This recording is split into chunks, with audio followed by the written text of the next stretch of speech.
Hi everyone, you are watching The Business Portal, your gateway to business trends and opportunities. I'm your business evangelist, Lloyd Luna, and this is Creative Business.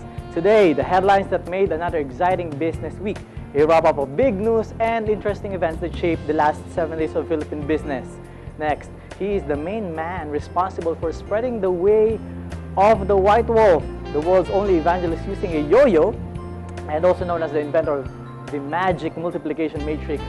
Colonel Bonco is here in the studio. And our second guest started with almost zero but worked his way up to what they call success using this network marketing strategy. Danny Forio later will tell us the interesting story about his business, what he's doing right now, and what made him someone that is qualified to succeed. And of course, in my top 8, best Philippine franchise. Yes, Philippine franchise. What are the industries that actually are in demand? You can actually have a choice of getting. And finally, the creative business alphabet of achievement, the A to Z of setting your goals. We are now on letter P, prepare.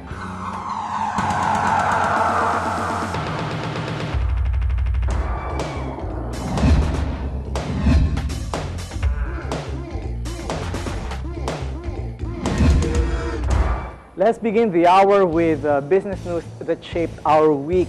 Jobless rate dips, but underemployment rises. Unemployment fell slightly in April, but labor experts said this was not necessarily good news, as an increase in underemployment indicated a deterioration in the quality of available jobs. The jobless rate dipped to 7.2%, an improvement from January 7.4%. and 8.0% recorded a year earlier. Data from the National Statistics Office showed. In absolute terms, the number of jobless Filipinos, probably you're one of these people, went down to 2.9 million from 3.1 million a year ago. But the ranks of the underemployed, those seeking more work or an additional job, grew by 800,000 to 7.1 million Filipinos, a fifth of the 39.7 million strong labor force in April. In another news, hybrid rice grower to expand export operations. This is actually good news. Hybrid rice producer SL Agritech Corporation plans to export its engineered seeds to new markets in Asia, as Philippine government interest has been lacking, a ranking official said on Wednesday. SL Agritech President Henry Lim Bonleong said in a telephone interview that the sales will flatten from last year's 1 billion pesos in the meantime. President Henry Lim Bonleong said that they do not see much change in sales. With the change in the administration, there has not been much support for hybrid rice, calling the government. Next, in another news, remittances up by 6.3% in April. That's from the Bangko Sentral ng Pilipinas. Money sent home by Filipinos working overseas grew by 6.3% to $1.62 billion in April. The Bangko Sentral ng Pilipinas, or BSP, reported on Wednesday. The result brought the year-to-date tally to $6.21 billion, up 6% from a year earlier. And the central bank attributed the expansion to steady demand for Filipino workers and a better formal remittance network. The January to April growth, however, was lower than the 6.6% recorded in the same period last year.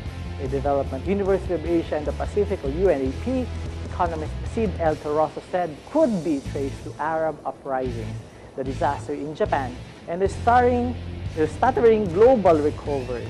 Now, those were the news that shaped our week. Let's go to our chief white wolf, the gospel yo-yo, and the man.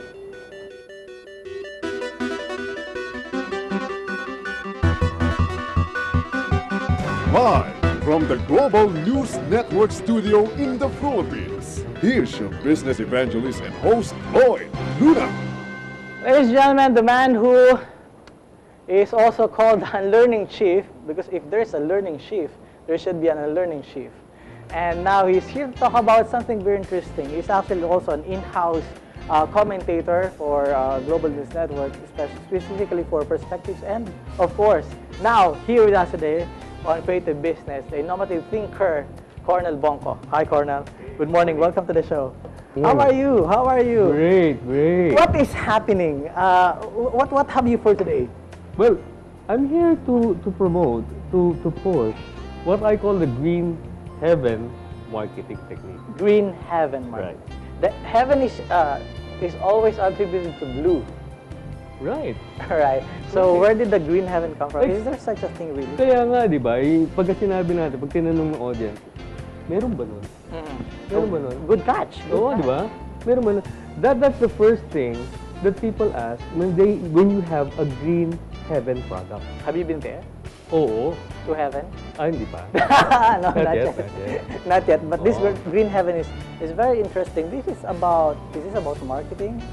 Selling? What is this about? Well, it's about marketing. Yun nga, ulang-ulang tanong ng mga tao, pag sinabi green heaven, green sky, meron ba nun? Sabi nilang gano'n.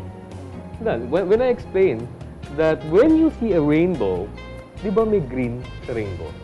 I think so. Oo, Is it? that's red, orange, yellow, green, blue, indigo, and violet. Oh, it's been a long time since I last saw a rainbow. Well, mayroon pang mga tao hindi nakakakita ng rainbow. So, okay yan. And Okay lang yan. my parents would always remind me not to point on the Bakit rainbow nga? Bakit because nga? your finger will be cut. Yun nga, yung sinabi nila, di ba? Laging gano'n. Yeah. So when I was younger, I never attempted to Point at a rainbow. point a rainbow. It's just one. I mean, that's the way it works. Yeah. Right? There are certain beliefs. They say that the sky is blue, and now there's another belief. It's called challenging the existing belief. And now you're presenting the green heaven. Okay. Marketing. Okay. That practically is what green marketing is all about. It's all about saying that your product is incredibly, unbelievably unique and innovative. Does it also have something to do with being environment? Well, friendly? yes. Dalawa yan eh. Well, being green is also, connected with the values of sustainable development. And yung heaven naman, mga heavenly values siya. Right. What do I get from if I apply the green heaven Marketing. What do I get really? Well, one, people are stunned. Kasi unang-unang nga nilang tanong, meron ba yan? Okay. Meron ba yan? Kasi it stems from a product that's so innovative that people ask, meron ba nun?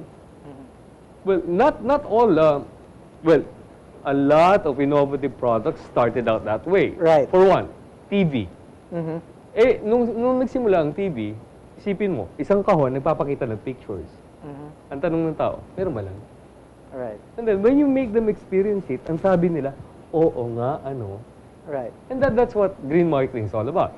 Nung ma-realize ng mga tao that the rainbow contains green, yun ang lagi nilang sinasabi. Okay, now Oo nga, no?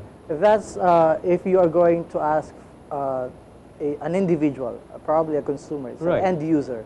But how do I use it if I am a marketer? Well, one, you have to be incredibly, very, very creative. That's one. You have to have a product that will wow the customers. Kunyari, this is what we do.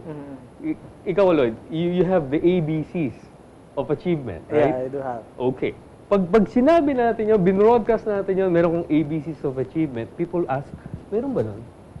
And then when they get to experience Lloyd Duna explaining to them the ABCs of achievement, ang sasabihin nila, oo nga, ano? Green heaven marketing seems to be, for me, something that talks about innovation. It talks about heavily about innovation. And it's a form of actually a combination of a lot of factors that will make your product very, very unique. And hindi lang naman product yan, services din. Kahit nga ako di ba? We leave these values out. Sabi mo nga kanina, I use the yo-yo for a very, very special purpose. Pag magtatanong ng tao, bakit ka gospel yo-yo man? Sabi ko, I use the yo-yo to explain the gospel of Jesus Christ. Ang tanong ng tao, meron ba nun? Right. Right. Now, obviously, when they see you, they say yes. Oo. Right. And that's what the green sky marketing. Right. The